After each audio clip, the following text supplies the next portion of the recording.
Bell के series में आज हमारा फोर्थ लेक्चर है। तो जो थर्ड लेक्चर था उसको हम थोड़ा सा एक बार यहाँ पे रिकैप कर लेते हैं। तो हमने थर्ड लेक्चर में ट्रिपल टेस्ट की बात की थी कि क्या क्राइटेरिया होगा बेल के लिए। तो सबसे पहले ट्रिपल टेस्ट की बात की थी जिसमें पहला फैक्टर था कि नो फ्लाइट रिस्क का था। दूसरा था हमारा कि एविडेंस टेम्पर नहीं करेंगे आप। और तीसरा था हमारा कि विटनेस को इन्फ्लुएंस नहीं करेंगे। ठीक है। अगर आप ये तीन बातें कोर्ट को बताते हो कि हम ये सब नहीं करेंगे, इसका कोई लाइक्लीहुड नहीं है, तो फिर आपको बेल देने का कोर्ट कंसिडर कर सकती है। अब बात आती है इसी के अलावे जो एक फैक्टर है, ठीक है, उसमें ये तीन भी इंक्लूड होती जाएगी कहीं ना कहीं पे। तो जो स्टेज ऑफ द मैटर है ना, कि किस स्टेज पे आपका, आप जिस केस में आपको बेल की जरूरत है, वो मैटर किस स्टेज पे चल रहा है, वहां पे क्या हुआ है, क्या वहां पे एफआईआर दर्ज हो चुका है, क्या इन्वेस्टिगेशन कंप्लीट हो चुका है, क्या चार्जशीट सर्व हो चुका है, क्या ट्रायल चल रहा है, क्या सजा हो चुकी है। ये जो स्टेजेज है मैटर के, इस स्टेज पे भी डिपेंड करता है कि किस स्टेज पे बेल हो सकता है ज्यादा लाइकलीहुड और किस स्टेज पे बिल्कुल भी चांस नहीं है बेल का। तो वकील इसी सब देख के आपको बताते हैं कि इस केस में बेल डिफिकल्ट है या बेल अभी इजी है। ठीक है। तो आपको हम सिंपल सी बात बताते हैं कि हम लोग का, आपको पता है कि अरेस्ट दो ही स्टेज पे हम आपको बता चुके हैं। एक आपका इन्वेस्टिगेशन स्टेज पे अरेस्ट है, और दूसरा जो है वो ट्रायल के स्टेज पे जहां पे आपको बेल रिक्वायर्ड है। ठीक है। तो इन्वेस्टिगेशन वाला जो स्टेज है वो कैसे शुरू होता है। तो हमें पता है कि जैसे ही एफआईआर दर्ज होता है उसके बाद इन्वेस्टिगेशन शुरू हो जाता है। ठीक है। तो एफआईआर दर्ज होने के बाद आपका इन्वेस्टिगेशन शुरू हो रहा है, और तब क्या क्या पॉसिबिलिटी बनती है वो हम देखते हैं। ठीक है। तो एफआईआर दर्ज हो गया, एफआईआर रजिस्टर हो गया। ठीक है। फर्स्ट केस आप मान लो एफआईआर रजिस्ट्रेशन हो गया। उसके बाद क्या शुरू होता है, इन्वेस्टिगेशन। ठीक है। इन्वेस्टिगेशन जब शुरू हो गया है और आपको अरेस्ट किया जा चुका है, ठीक है, या फिर आप मान लो कि एंटीसिपेटरी बेल के लिए आप कर रहे हो, मतलब भी आपको अरेस्ट किया नहीं गया लेकिन लाइकलीहुड है कि आपको अरेस्ट कर लिया जाए। दो ही केस है। या तो एंटीसिपेटरी जाते हो, एंटीसिपेटरी कब, जब आपको एंटीसिपेट कर रहे हो कि अरेस्ट करा जाएगा, एंटीसिपेटरी कर लो। या फिर आप मान लो रेगुलर बेल कर लो। ठीक है। रेगुलर कब, जब आप अरेस्ट हो चुके हो, तब आपके लिए कोई बेल फाइल कर रहा है तो वकील फाइल कर रहा है तो वो रेगुलर बेल करेगा। अभी आपको अरेस्ट किया नहीं गया लेकिन आपको भय है कि आपको अरेस्ट किया जा सकता है, आपका एफआईआर में नाम है। तो ये जो दो केसेज है, इसमें आप, मतलब ये क्या, अभी इन्वेस्टिगेशन चल रहा है, अभी पुलिस जो है वो कलेक्शन ऑफ एविडेंस कर रही है। ठीक है। पुलिस एविडेंस तलाश रही है। ऐसे केस में क्या होता है, क्या आपको बेल मिल सकती है या नहीं मिल सकती। तो देखिए, इन्वेस्टिगेशन का जो स्टेज होता है ना, यहाँ पे बेल मिलने का जो स्कोप होता है, अगर जो नेचर ऑफ ऑफेंस जो है, यहाँ पे डिपेंड क्या करता है कि अगर नेचर ऑफ ऑफेंस जो है ना वो नॉट वेरी सीरियस है। ठीक है। अब जैसे मर्डर, अटेम्प्ट, ये सब के केस में बहुत डिफिकल्ट होता है कि आप ऐसे स्टेजेस पे ये बेल मिल जाए। ठीक है। अगर आपको अरेस्ट भी किया हुआ है तो भी आप अरेस्ट में ही रह जाओगे, और एंटीसिपेटरी तो बहुत अनलाइकली है कि आपको ऐसे स्टेज पे मिल जाए। ठीक है। कई बार कोर्ट कंसीडर करती है, अगर एफआईआर देख के ही समझ में आ जा रहा है कि मतलब ये तो चार्ज जो है बिल्कुल यहाँ पे आपको सिद्ध करना पड़ेगा कि आपको फॉल्सली इम्प्लीकेट किया गया है, आपका ये जो है दुश्मनी ऐसा था, ऐसा था, हमने भी एफआईआर किया था इसके ऊपर एक जमीन से रिलेटेड, इसलिए मेरे ऊपर इसने ये कर दिया है, ये सब आप सिद्ध कर दो।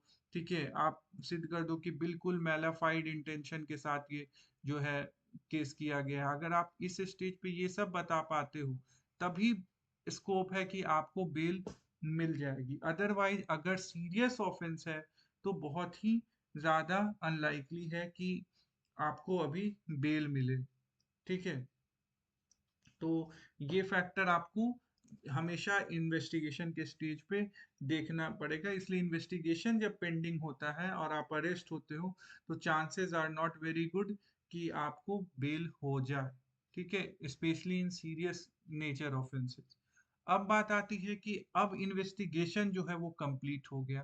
तो इन्वेस्टिगेशन जैसे ही कंप्लीट होता है तो बीच का स्टेज क्या है, ये हो गया चार्जशीट का।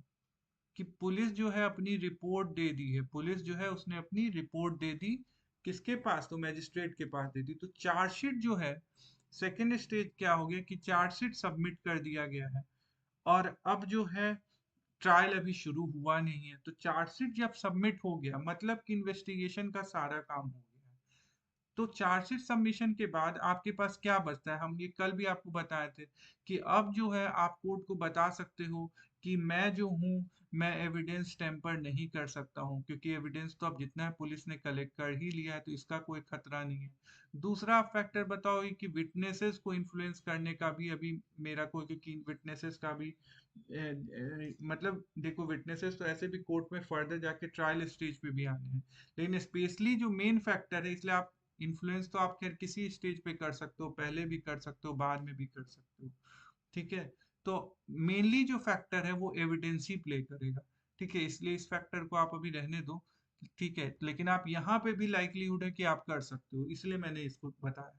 तो एविडेंस एक मेन मेजर फैक्टर, जैसे पुलिस जो है वो सारा कुछ, जैसे नाइफ हो गया, वेपन हो गया, जो भी क्राइम वेपन है, ये सब जो ब्लड स्टेन्स हो गए, ये सब सब पुलिस ऑलरेडी कलेक्ट कर चुकी, तो एविडेंस टेम्पर करने का कोई स्कोप नहीं बच गया है, ठीक है।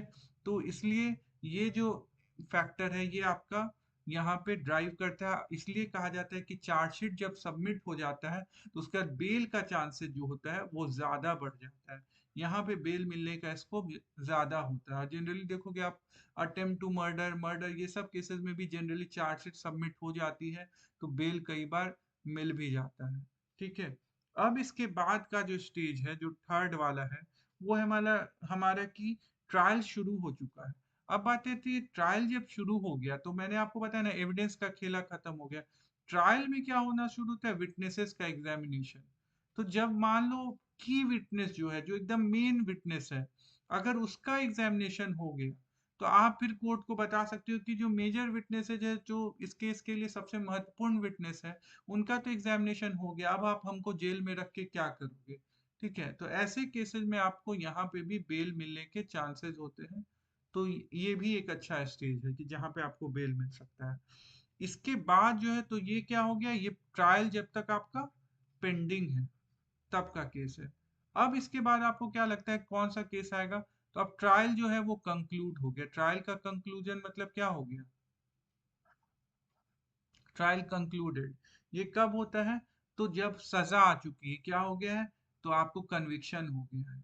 कन्विक्शन हो गया मतलब आपको दोषी पा लिया गया, एक्विटल में तो आप ऐसे ही बच गए, तो बेल का कोई सवाल ही नहीं है, आप बाइज्जत बरी हो गए।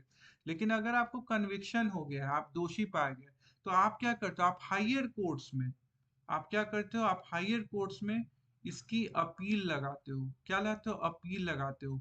तो ऐसे केस में जब आप अपील लगा देते हो, तो यहाँ पे सेक्शन जो है, ये रेलिवेंट सेक्शन है आपका, यहाँ पे मैं आपको दिखा रहा हूँ, एक सेकेंड।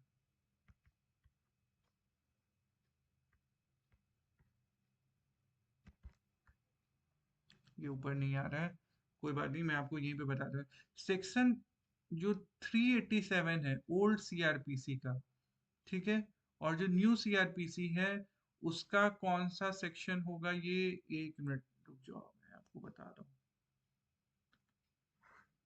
हाँ, सेक्शन नंबर 430 ऑफ भारतीय नागरिक सुरक्षा संहिता, ये बात करता है आपके, किस चीज की बात करता है, ये बात करता है आपके suspension of sentence pending appeal, release of appellant on bail. तो जब तक आपका अपील पेंडिंग है, ठीक है, तो फिर आपके सेंटेंस को सस्पेंड, तो ये एक्चुअल में बेल नहीं होता है, ठीक है, लेकिन इसको फिर भी इसको बेल मान लिया जाता है। बेल का भी कह सकते हो कि एक टाइप होता है, लेकिन एक्चुअली जो बेल हम लोग कन्वेंशनली देखते हैं, ट्रेडिशनली देखते हैं, वो ये बेल नहीं, ये हम लोग सेंटेंस को, क्योंकि अब तो सेंटेंस हो चुका है, ठीक है, लेकिन क्योंकि यहाँ पे भी आइडिया उसी तरह का होता है, तो बेल के ही जैसे इसको भी तैयार किया जाता है, ठीक है। तो ये हो गया। अब मैं आपको एक इम्पॉर्टेंट बात बताऊं, तो सिंपल सा केस है, जब इन्वेस्टिगेशन चल रहा है तो हमने देखा थोड़ा डिफिकल्ट होता है बेल मिलना, ठीक है, क्योंकि कोर्ट भी कहती है कि अरे अभी तो आपका जरूरत है इन्वेस्टिगेशन में, हमको आपका कोऑपरेशन जरूरी है, या आप एविडेंस मत टैम्पर कर दो, ये सारी बातें रहती है, तो उस टाइम आपको रखते हैं। तो सीरियस नेचर ऑफेंसेस में आपको बेल जनरली नहीं मिलती है, अनलेस कि आप एकदम शो कर दो कोर्ट को कि फॉल्सली इम्प्लीकेट किया गया है, मालाफाइड इंटेंशन है, ये वो। और दूसरा केस है कि हमने देखा चार्जशीट सबमिट हो चुकी है, तो फिर एविडेंस टेम्पर करने का कोई स्कोप नहीं है, तो ऐसे केसेस में भी आप बेल मांग सकते हो, और यहाँ पे चांसेस ज्यादा होता है। फिर ट्रायल शुरू हो गई है, तो ट्रायल का मतलब विटनेस से रिलेटेड बातें आ गई, तो विटनेस का जहाँ पे एग्जामिनेशन हो गया की विटनेसेस का, तो आप वहां पे भी बेल डिमांड कर सकते हो कोर्ट से, और वहां पे भी चांसेस होती है। अब बात आती है, एक और स्टेज है इसमें, ठीक है, जैसे ये 1 2 3 4 तक मैं चला गया, अभी एक जीरो स्टेज ले लेते हैं। ये स्टेज जो है, ये कहता है कि बिफोर FIR बेल।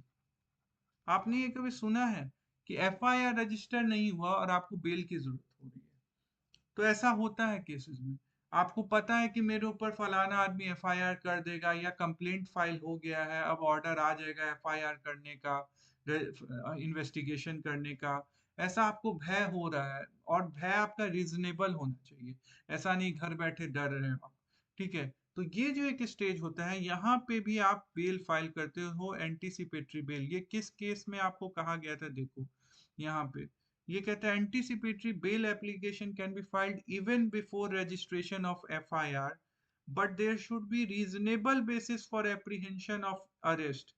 क्या कहता है कि FIR के रजिस्ट्रेशन से पहले भी बेल आप फाइल कर सकते हो। ये Gurbaksh Singh Sibbia versus state of Punjab AIR 1980 का केस है सुप्रीम कोर्ट का, ठीक है, बहुत ही इंपॉर्टेंट केस है। आज के डेट में आप जाओगे तो कई वकील आपको मिलेंगे जो बोलेंगे कि FIR हुआ ही नहीं, भाई बेल कैसे फाइल कर दे, हम बेल में क्या लिखेंगे, PS क्या लिखेंगे, ये केस नंबर में क्या लिखेंगे, ये कोई मतलब नहीं हो जाता है। तो आपको वहां पे बताना पड़ेगा कि मतलब बिफोर रजिस्ट्रेशन ऑफ FIR भी फाइल होती है। आप इस केस का रेफरेंस दोगे अपने वकील को, वकील आपके लिए फाइल कर सकता है, ठीक है। तो ये आपका क्राइटेरिया है, और देखिए मोर और लेस सब में आपको ट्रिपल टेस्ट सेटिस्फाई करना पड़ जा रहा है। कहीं पे विटनेस की बात आ रही है, कहीं एविडेंस की बात आ रही है, कहीं विटनेस की बात आ रही है, ठीक है। तो ये आपको ट्रिपल टेस्ट माइंड में लेके चलना है, बाकी स्टेज भी रिलेवेंट होता है, ये मैं आपको बता दिया, ठीक है। अभी नेक्स्ट लेक्चर में हम लोग इसके अलावे जो लास्ट क्राइटेरिया है बेल होने का, वो हम